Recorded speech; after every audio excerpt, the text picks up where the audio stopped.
Well, let's get rolling with today's wonderful event.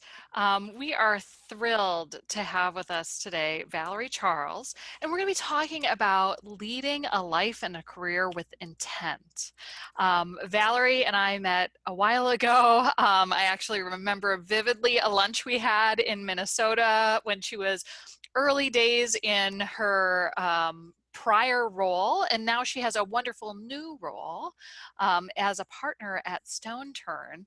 And so let's start with this. Welcome to this event. Welcome. We're thrilled to have you here.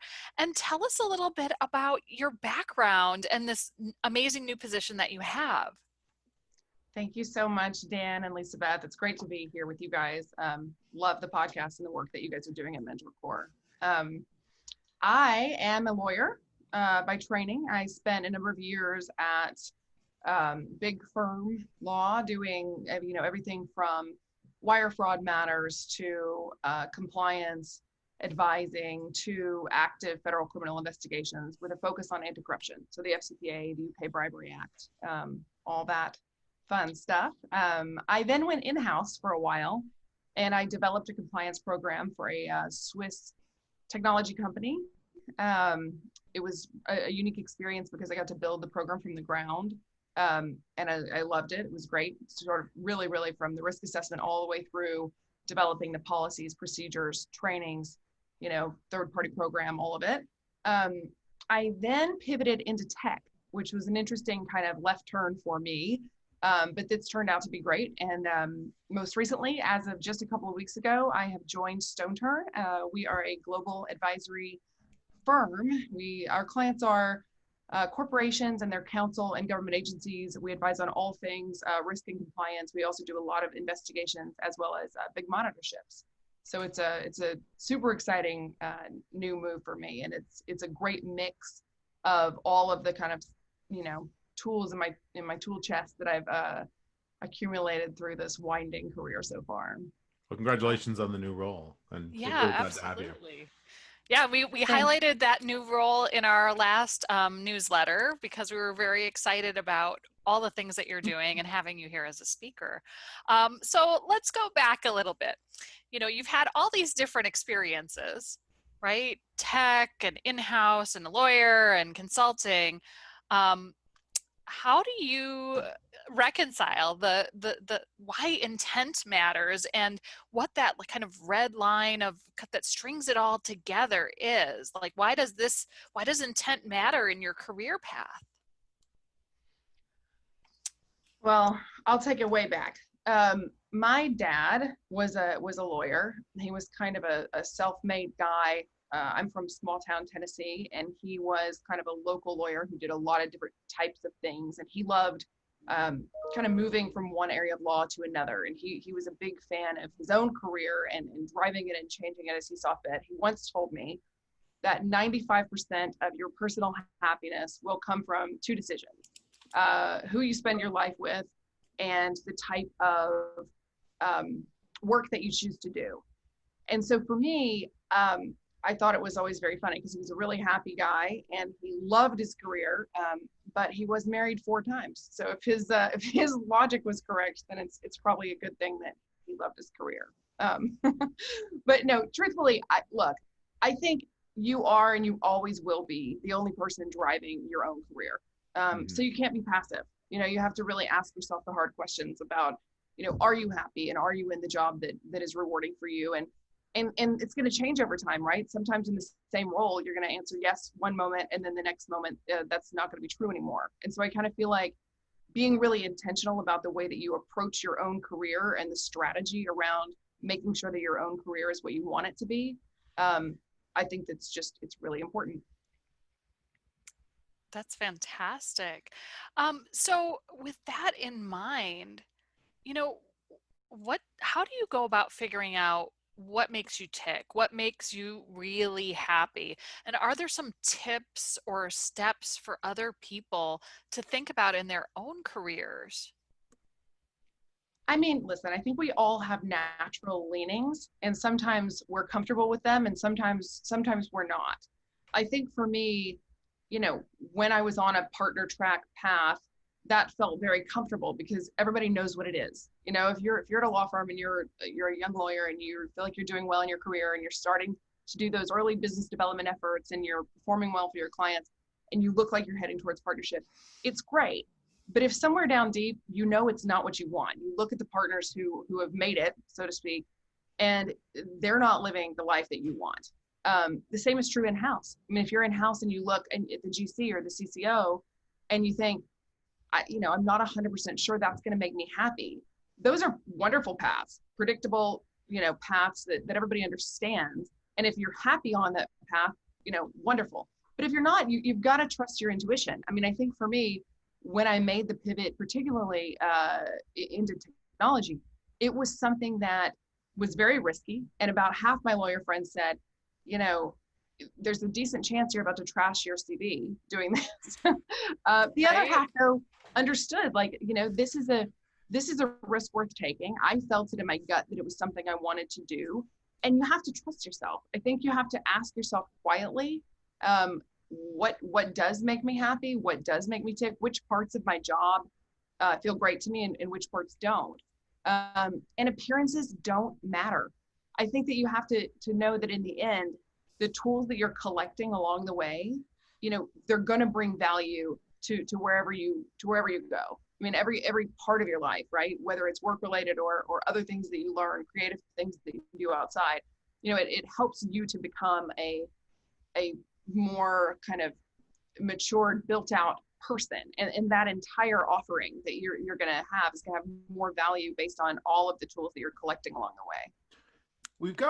Have we gotten to a point yet as a profession, both security and privacy and risk and compliance, of getting past the idea that CVs are unrecoverable?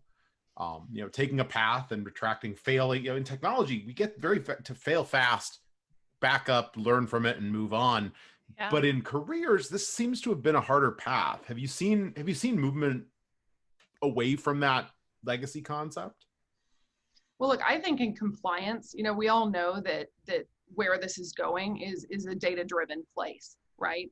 And so for me, while there's always going to be value in sort of doing something in an extremely pure way, like if you're giving legal advice, that's a specific lane, and it should be, right? It's a specific thing. It's very important. It's privileged. It's a different animal. Mm-hmm. But if you are talking about operationalizing a compliance program, mm-hmm. You've got to be thinking in the modern era, I mean, with the DOJ guidance, even before that, about, how to start using data and to inform what you're doing. And I think operationalizing a program means, inputs, not just about the compliance program, but from other parts of the business, HR inputs, thinking about how finance and the financial controls go back and forth and create transparency between finance and the compliance office. I mean, all of these things are evolving. So I think, look, I'm lucky, I guess, in that I've landed in a place here at Stone Turn where they definitely understand and appreciate where the compliance industry is going, and therefore my sort of left turn into technology is viewed as a benefit. Having said that, I spent some time on the market looking around prior to choosing Stone Turn. And that wasn't true of everybody. There were definitely some folks who, wondered what it meant that I spent some time in technology and not necessarily buying all of the benefit and value that it adds. And look, I mean, I think it's an evolving process. And so we know this from talking with different CCOs and looking at different programs. What's odd to me is that it's not one geography that's sort of leading the charge. It's not one industry that's leading the charge. It's very, very CCO driven, personality driven. I mean, you see people like Matt Galvin at AB InBev. He's not a tech guy, but he still understood that, a data-driven program is the way to do it. And as a result, he has, accolades all up and down and all over the world. I just think that, the more we understand how these varied backgrounds and varied experiences can sort of enrich the advice that we give our clients, I think we're all better off that way. Yeah, I think that's a really interesting point. And, I'll add into that. For the people that don't understand why you're making different decisions to get different experiences, when I was in law school, I decided to go work for the SEC afterwards. And everybody that I was with, this was the heyday of Enron. And we had case studies in the MBA program about how brilliant that was because they were making money hand over fist. So half of my classmates in the MBA program were going to Enron and Dynegy, and I went to the SEC instead, and they made fun of me. And you know what? I think I did all right. It's going okay. I don't think my career was irrecoverable afterwards. But you have to be true to yourself and know yourself and decide, like, what do I really want to do, and how can you parlay those skills into Right. something And you have, valuable? and finding like-minded people, I mean, I am now in a very collaborative environment. I am able to sort of leverage the backgrounds of all of my colleagues. And I think being able to feel like you're in a place where the values match up is also really, really important. I mean, I have seen, and this is even before COVID, I think the trend of people in general, the workforce, feeling like work is intertwined with your life. This is no longer you clock in, you clock out, and it's a separate siloed part of your life. The current way that we're doing everything, and particularly the millennial generation, people want the values of their workplace to match their personal values. Oh yeah. And some people think that's silly. And I think there's some people out there that poke fun at the millennial workforce for that reason. And I couldn't agree with them more. I am so glad to see companies sort of saying, you know what, our corporate values matter, and we're not just going to talk the talk. We're going to, implement policies, and we're going to sort of, walk the walk. I mean, it's something that, to me, I hold very close. I mean, you think about examples like, the folks that walked out at Wayfair because they were so disturbed with the Wayfair, supplying furniture to some of the, holding facilities around the border. I mean, those types of things, have created such a wake-up call for corporate reputational risk. And so it's like, now when we go in to look at, how do we advise our clients, it's not just thinking about regulatory risk, right? Like, we're also thinking about reputational risk. We're thinking about, workforce engagement. I feel like all of the work that we do as compliance professionals is getting increasingly intermingled, with the rest of it, with social media, with HR, and With I cyber, actually think right? it's probably a good thing. Yeah. Well, and it turns out it's not bad. It's not such a bad idea for business either. It's good for employees good to have employees that agree with your culture, but it turns out it's really good because customers are buying on conscience and customers are buying on matching ethics as well. Well, and that was That's what right. they talked about at the Yeah. Business Roundtable, and what so many companies signed up for is that, the purpose of a corporation is not just shareholder value. There are larger stakeholder issues, and that gets into the whole world of how is compliance morphing and how are our expectations as employees, and also the expectations of our stakeholders, changing over time. And I think that's fascinating. So the skills that you started out with, if you were in the profession say 20, even 10 years ago, they're not what you need now, and they're not necessarily all you need going forward. And I think, Valerie, that makes a lot of sense when you start talking about how you do this with intent, how you find what makes you tick, and that can change over time. So let's take a little bit of a different tact here and talk about the types of smart risks that you've taken and how you determine what makes for a smart risk, and what makes it different. I mean, look, I think I'm a little more risky than your average lawyer and than your average compliance professional. But my risks have all been calculated. I mean, I don't, look, I went to a startup. I took a pay cut to do that, but it was a calculated risk. I understood, I had done a lot of homework, understood the market. I think smart risk is a combination of trusting your intuition and doing some research. And if you can say that you have done the homework and that you've got the gut feeling that it's the right thing to do, that's a smart risk. So as we've been talking, a couple of words have come up that have sort of flagged as paradoxical in my mind. We talk about intent And we talk a lot about, you've talked a lot about facts and data and using data-driven decisions. But at the same time, there's a lot of ambiguity when making some of these decisions, to take something off the main path. How are you balancing those two counteractive desires or counteractive interests when deciding how to be purposeful in your career path? Well, I mean, I don't know. I think I've been lucky in that the things that I have felt the gut feeling that I wanted to do, have also been sort of consistent with doing good homework and being smart about where the market's going, right? Like when I was in the compliance universe in-house, for me, when I built my program, I ended up having to utilize like 7 external tech vendors to support my program.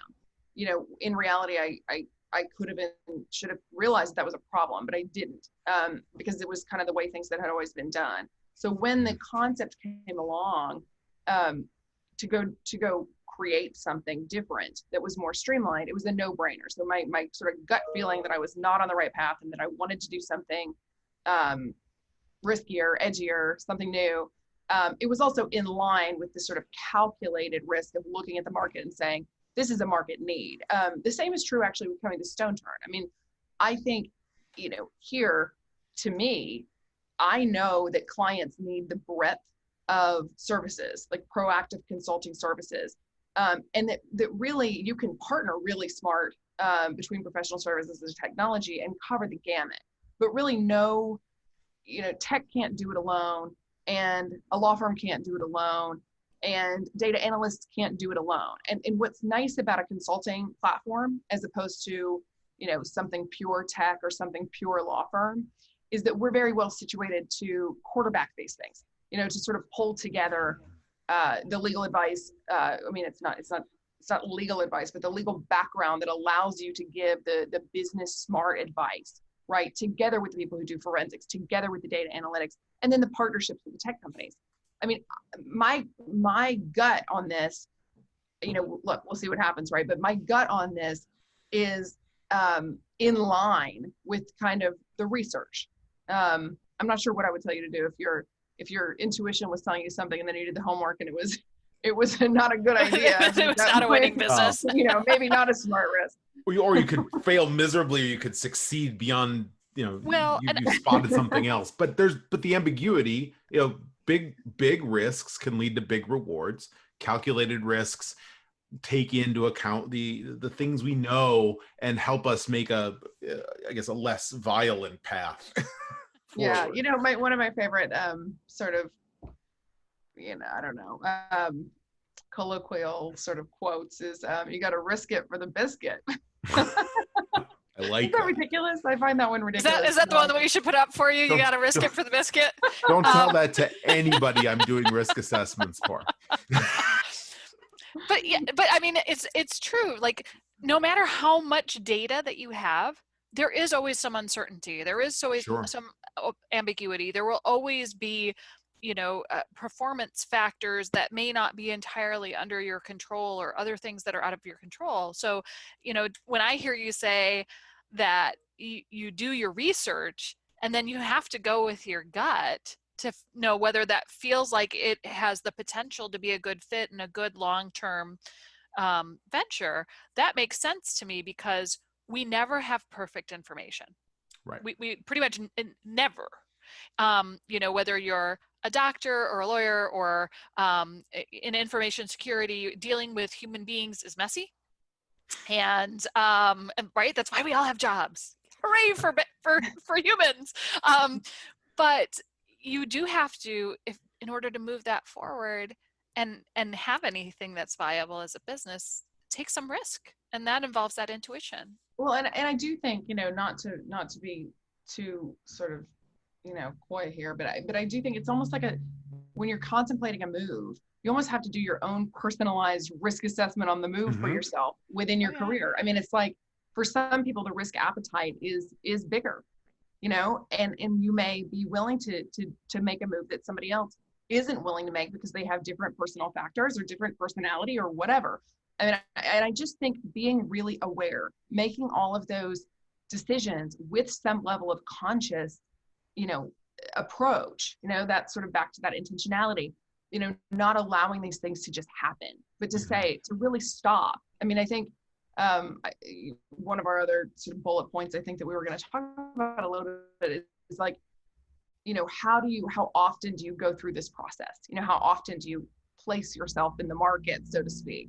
You know, for me, it's like every 6 months or so. I like to take a step back and look and, ask, like, am I happy? Am I still driving this, or did somewhere along the way I became kind of a, passive passenger of my own career experience? I just think it's smart. I mean, and that's talking to your network.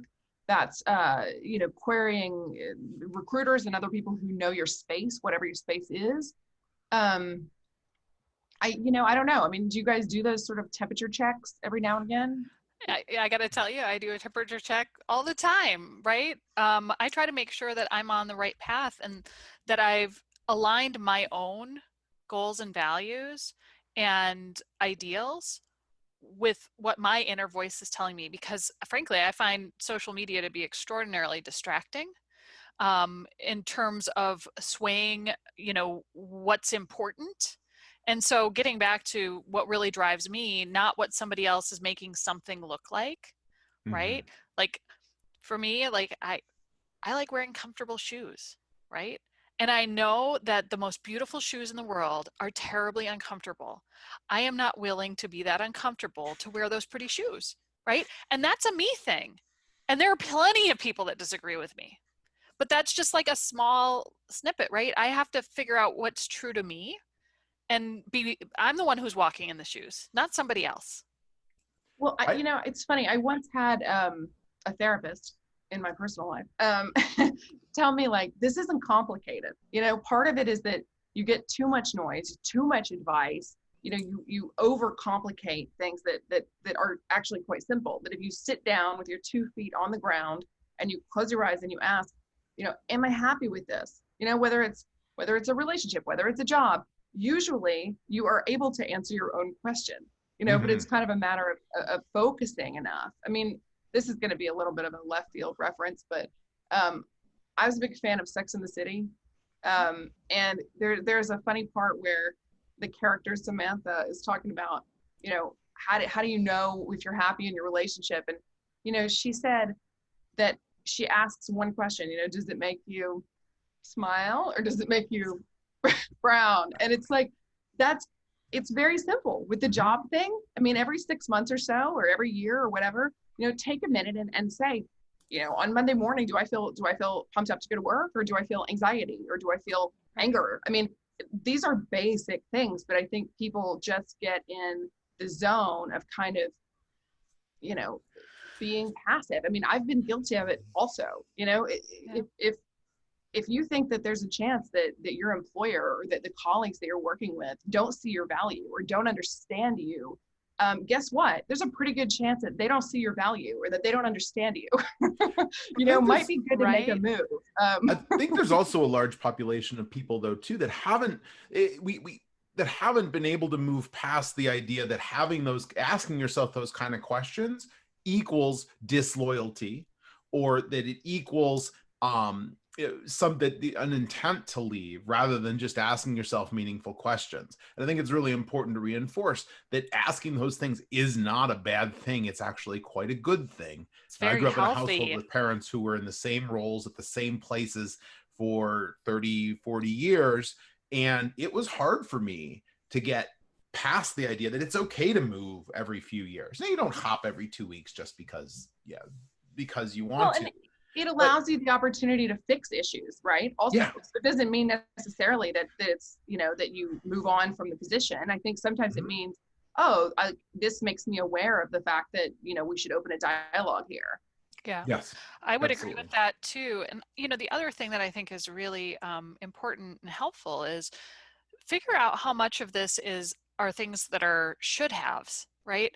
I should want this, but maybe you don't really want it. Like, we have to design our own lives at the end of the day, but what might be perfect for somebody else might not be actually something that makes me happy, right? It goes back to shoes. Like, I'm not walking in somebody else's shoes because they look pretty. I got to be someplace that's going to make me be me. I'm sure there's somebody out there that enjoys using Lotus Notes, but I never will again for work. We all have our things. I mean, I'll admit that is definitely a criteria for me. Like shoes. Right. Um, so let's talk a little bit about getting yourself in the market, doing this risk assessment, self-assessment, like what's working, what's not working. What steps do you take? And what things should you be doing all the time? I mean, look, I do think some employers are better than others of creating that structure, right? If you're in a more advanced place, there's a good chance that your HR is doing a annual or quarterly review, and you kind of create those opportunities. But if that's not the case, wherever you're working, create it for yourself. I mean, make it official. Take those quarterly or 6-month pauses to say, am I happy with what I'm doing? Am I supported? Do I need more resources? How do I get to the level of success in this role that I want and that I know is possible? And I think it can really, really help not only you, but the organization, right? I mean, being organized about this, being detailed, and then taking that very deliberate approach to say, how do I make the next 90 days better than the last 90 days? I mean, it seems so, I think it seems so formulaic or something, but I also think it works. I think that's great advice. And for anybody who hasn't read the first 90 days, I think you should read it every 90 days. But, Yeah, just kind of saying, right, a lot of times we end up falling into these traps where, right, you start doing something on an interim basis because it's a crisis. And then all of a sudden it's all the time that you're doing it because you haven't gotten the additional resources and you become less effective. And so having that dialogue about, okay, I stepped in and I did a bunch of admin work here, or whatever work it was. This isn't the permanent state. Let's find out how we're going to make sure that I'm as effective as possible, that all these resources are being used wisely. Or, hey, I'm really having a problem interacting with X person, and let's spend some time and energy fixing whatever's going on wrong with that relationship. I think so spot on, Valerie. We've talked a lot about making moves out. What about moves within? And this exists within organizations that you have, they're either large enough or wide enough to be able to facilitate those kind of moves. But how do you go about thinking about internal moves or scripting some internal moves with intentionality? And how do you look at those versus an outside move? Yeah, I mean, look, I think once you learn enough about an organization, you can spy places where you can add value, and I think smart, great leadership will always be open to hearing that. If you say, I have a personal expertise in X or an interest in X and I want to learn it because I know that we have a gap there. Good, smart leadership will be welcome to those kinds of things. And I think that also keeps it fresh. You can't go in and just, rinse, wash, repeat every day. You have to figure out, how do I evolve this role? And maybe that's climbing a ladder, but maybe not. I mean, to your point, maybe it's actually looking around the organization and figuring out, how does my skill set fill a gap that we have, or expand upon an offering that we have. And I think that's all part of that kind of, for me, like every 6-month consideration that you make. You sit quietly, think about it. What do I want to be doing? And a lot of times it's just a matter of asking. I think you can ask. And again, you get the door shut in your face, more information. But I think it's worth the exercise. So let's talk about something that's harder to talk about. What happens if things go sideways? I mean, we started talking a little bit about, the fact that in tech, there's a lot of failing, and failing's a little bit more embraced than in other fields. We Not fail as much as we forward. like to think it is. No, it still isn't. And it's no fun, right? That's not what you wake up and every morning and say, wow, it would be great to fail today more and more. But what happens if things go sideways? Like, how do you recoup, bring things back on track, like find that intent as a driver? I mean, I've been lucky in my career. I haven't had, too many terrible misalignments. But it happens, right? And sometimes things can change and they will change. And I think when that happens, you have to lean into the people that you know and trust. I mean, it's part of what I really love about the compliance community is that it's not a competitive environment. The chief compliance officers that I work with, the compliance personnel, whether they come from the audit side of the fence and have the forensics backgrounds, or whether they come from the legal side of things. I mean, people want to sort of raise the bar for what we're doing. And so this may not be true in everybody's industry, but I think most of these podcast listeners are in compliance. And our community, we're lucky. We're lucky because you can call people, you can ask them questions. Hey, I'm having this issue in my program. How do you handle this issue? Hey, I'm looking for a vendor over here and I don't want to spend 6 months looking at demos. Can you tell me like what's working for you? I mean, those are questions they'll answer. And in the same way, if you find yourself in a career shift within compliance and ethics, I think you lean on your friends. You call and say, hey, listen, I'm thinking about making a shift here. Can you help out? Or have you heard something that might be good for my background, my skill set? People are helpful. People are great. And I think that that's something that, we shouldn't take for granted. I think the general concept of like networking has almost become sort of synonymous with like a sales pitchy type thing. Right. And that's not the case, right? This is about real relationships. This is about authenticity. It's about being honest and saying, hey, I'm finding myself in a tough spot here. People will help. So I think, being honest with yourself and then being honest with the people around you. I think that's how you make those tough moves. Everything you've said is also equally in the security and privacy side of the world too. It's about sharing, and we're actually seeing more going across those fields between what have been more technical and more legal roles. And on the networking topic, I think you're right. It's become, there's this undercurrent of sales, but I think many people who are part of them are almost transcending that and saying, yeah, fine, sell, do what you're going to do, but we're still going to talk up here and we're going to share and we're going to build stronger relationships as a result of it. Yeah. Sell anyway. So, what other thoughts do you have? Do you have any final thoughts that you wanted to share before we open it up for some Q&A and additional chatting? Sure. Look, I think the thing I would say would be my takeaway, to the extent I have any authority to have a takeaway for you. Look, non-traditional moves are okay. I think, collect the tools and trust. Trust that the path is going to lead you somewhere. I feel very, very lucky that all these different parts of what I've done as an in-house compliance professional, as a law firm lawyer, as a tech person, that I'm now in a role where all of those tools are, can be leveraged and utilized by my clients. And then I have colleagues that appreciate that and understand that. I didn't know where this was all leading, but I'm certainly super happy that this is where it's led. Your career is finite, just like your life is finite. So it's, don't spend it living up to some expectation that's for somebody else. I mean, I think the key thing that I would say is, design a career that you love and never accept less. Wow, that's terrific. And I know that next week we have another speaker. Jay Rosen's going to be speaking with us about how he became an accidental compliance tourist. And so his approach may be a slightly different, but I think there may be a lot of overlap there as well. So I love the design a life you love and don't accept any less.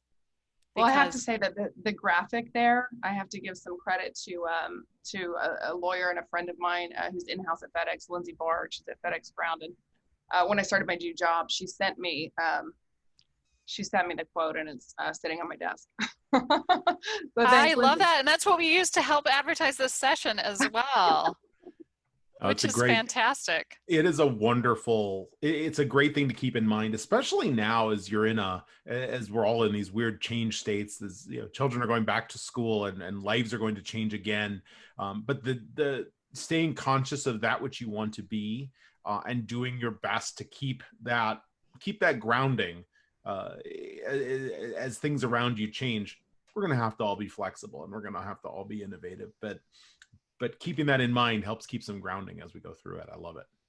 For sure. And I Absolutely. know, we talked earlier, one of the things that as I am designing my life that I realize is, sometimes we have to use outsourcing, even in our Mhm. personal lives. I outsource in my business. I have 4 kids. I've figured out that, right? I figured out that fall 2020 is the year that I get my advanced logistics certification and trying to figure out where everybody's supposed to be when and how to get them there. But right, some of this is, we decide to outsource certain things, whether it's after school programs or to have somebody, make sure that your child continues to learn when you've got other, business obligations, or making meals, or cleaning, or whatever. You find your village that helps you with life, and that can be a professional village or a personal village, or whatever affiliation you have, and sometimes that's just what it takes.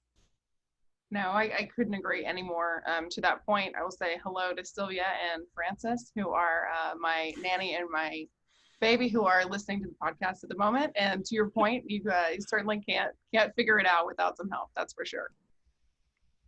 That's great. So any additional questions in the Q&A or in the chat? We will keep it open for a few more minutes to see if anybody has anything else they'd like to ask. I have our standard question I'd like to ask that we haven't Which is gotten about to the yet. best mentoring That's advice. right. So Which I think mentor is that design a life you love. But go ahead. is that it? What's the best advice you've been given by a mentor in your life? Gosh, the best advice I've been given by a mentor. I mean, probably just to sort of be honest with yourself. I think, above everything, again, what's expected of you from the outside world is not necessarily what's going to make you happy. So I would go back to that sort of intentionality concept, right? Design the career that you love, and don't accept less. Yeah, that's great. Great advice. Here's a new question that just came in. Do you all have any tips for networking during the pandemic when we're limited regarding in-person interactions? Well, I'll start first on that. At MentorCore, we have been doing a lot of mentoring, and we're thrilled with all the people who joined us today. We have a big mentoring event that we're about to announce. Should I tell them more, Dan? Sure, tell them a little bit. Why not? So we have a big happy hour networking event coming up in September, where we're going to have a woman who is a PhD in organizational development talk to us about some of the brain science behind networking, communicating, and connecting. And then there's going to be time for people who have joined us to actually connect with each other live. I think that it's been challenging during the pandemic because the platforms that we've developed haven't really fostered deep connections with other people. I've seen some things that like do one-on-one speed dating and everything like that, but it's a little more challenging. I think going to organizations to help foster those relationships and help you find the people that you don't maybe have in your network yet, but need, is really helpful. What about you, Valerie? What are you doing for networking during the pandemic? You know what? To be honest with you, it's really important for me at the moment because I'm in a new platform. I'm in a brand new job. I came, here with a lot of contacts, but you have to make those calls and you have to say, hey, I'm here and I've got a new service offering with a new set of colleagues, and it can be awkward and tough in the pandemic. But don't underestimate the fact that people are not on their airplanes. They're not running around. They have a little bit more time because the commuting has given them that time back. And frankly, there's kind of an overall worldwide openness and vulnerability that I think gives us some common ground and maybe allows for a little bit more direct and personal conversation with the people that you might be networking with. So look, I'm not trying to spin it to say that it's a wonderful time to look for a job, right? It isn't. But at the same time, I do think, again, we're all human. Everybody's in the same boat. So my advice would be to, reach out and ask for the call. You might just get it. And taking that one step further, even just on a personal level, this is a time, when this all started, when in March, people were very conscious about reaching out to friends, people they'd lost connection with, just to stay in touch. Even if it's not about business networking, it's just staying in touch. And then you watched as it sort of became, this lifestyle became more normal, and we saw that come down. Now I guess I'm in the belief that we're about to have another major pivot as schools reopen, and that life begins. And it feels like it's the right time to remind people to go and reach out, and ask and see how people are doing. And the other piece is smaller conversations, small groups, rooms of 40, rooms of 50 doesn't quite cut it. Having one-on-one or two-on-one, three-on-one discussions really makes it a lot better. Although I was able to interact with actual humans in physical space yesterday for the first time in about 5 months. I live in a state where we're pretty clamped down, and it's working.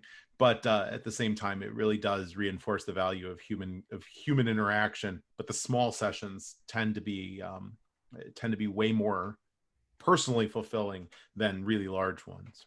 Well, and I was just going to add, I read a quote today that said 95% of what you are doing in terms of social connectedness has an impact on your health. So when you think about the lack of social connectedness, you have to find that a different way right now, because lack of social connectedness is worse than high blood pressure or smoking. So we are all looking for ways to connect with each other. We're looking for ways to fill some of the gap that we used to get through those micro moments of like talking to a barista or, just being out and about.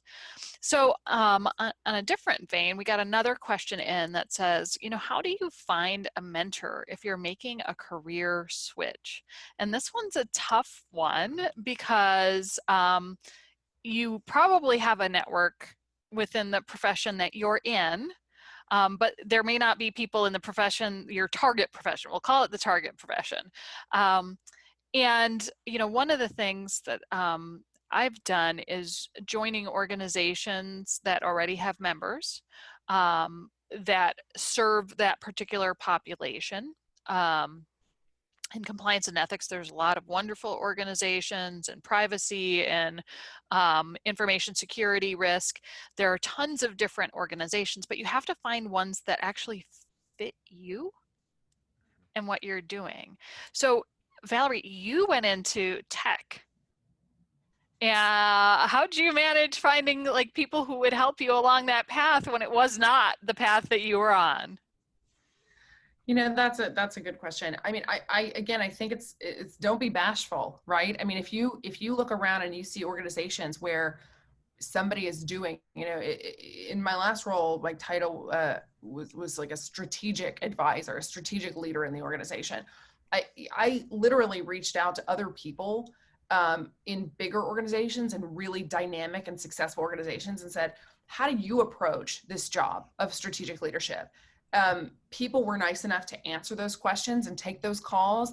And it helped me go back and apply kind of what I, in some cases, was already doing, but maybe with a different framework. I mean, I do think, reach out, ask the questions. People are happy to give advice. I think it's frankly strokes an ego sometimes to ask somebody for advice. And I think, again, when it's meaningful and when it comes from a good place, there's a lot of good that can come from that. Also, don't discount LinkedIn. I love LinkedIn. It's a great way to connect. How do you use LinkedIn? Because I'm curious. How do you use LinkedIn to best connect? Because I've seen not so great, pretty okay, and sometimes great. And I think you are actually quite a good navigator. So what are your secrets? I mean, I think you connect with the people that you're interested in, whether that's because you think they're particularly successful at something, because you kind of keep seeing them on the circuit, with the compliance community. We only have so many events, both in America and also in Europe. And so you start seeing those people that are good speakers, that are clearly good advocates for the profession, for their own organizations and programs. So, befriend them, connect with them, ask for a meeting, have a chat. I mean, I think you can see sometimes by what people are doing, what they're posting, what they're liking, you can actually sort of figure out quite a bit about somebody with that kind of thing. And I think it's become a really interesting platform. I mean, I hope it doesn't become overly inundated with marketing and sales activities. There's a lot of that Because I now. think there really is, and it's annoying. I mean, my inbox is full every day of those things. And the truth is, if you use it in an authentic way, I think there's still power in it. But again, I mean, I would advise against going too nuts. And I think that some of this was driven by, how do you go from being a generalist into a different area, even within the same bucket, right? How do you go from being a compliance generalist? Maybe you want to be more specialized in something else, or you're in, FCPA and you want to move into a different area. How do you find that? And I think what you've answered is, really good too, not just on the how do you find the right people, but also how do you find them using LinkedIn too? Yeah, and I think it's I think sorry, go ahead. No, I think it's equally important to also take that, but also to ask them where people in the field connect with each other. Finding small affinity groups, small affinity sharing groups, either by location, by field, and that will help. And then ask them to help introduce you into the area with the disclaimers of, I don't really know this person. I'm asking them, I can't vouch for them, but really here is where we talk about this stuff. That's been a huge benefit for me, and I've done that for a lot of other people. I think it makes it gets people comfortable with both the topic and either the physical location and the generalization a lot easier, because they can see it in action before having to actually dive into it. I'm speaking mostly about chat groups or forums. Yeah. The other thing, going back to LinkedIn, is, there is a lot out there. But I find, at least for myself, that I'm a little more likely to respond to a connection request from a second degree person who has asked the first degree person that I'm connected with for an introduction. Mm-hmm. So somebody who's introducing me to somebody else who says, hey, I'm really looking for someone in the compliance field to talk to because I'm kind of interested in making a career shift. Well, that seems like they actually took more time and effort than just targeting me randomly with no connection. I don't know how you feel about that. Mm-hmm. I mean, I agree. I think it's always better if it's warmer. I do think there's also a homework component, right? I mean, you never want to call somebody without seeing, have they written any articles recently? And if they have, then read them before you talk to them. You know what I mean? I mean, I think there's a research component to making the most out of the connections that you make. Fantastic. Well, I don't see any more questions in the chat or any more Q&A. So I want to thank you for taking the time today, for telling us about your new amazing position with Stone Turn, kind of how you have managed your career with this level of intent and data-driven decision-making, as well as, strong intuition. I think it's fabulous. And, hopefully if people have questions afterwards, you can feel free to, send an email to me and Dan. You should know Valerie. If you don't already know Valerie, you should definitely try to connect with Valerie. She's an amazing person. So thank you again. Thank you very much for being here. Thank you guys so much. I love what you're doing. I'm so glad to be here.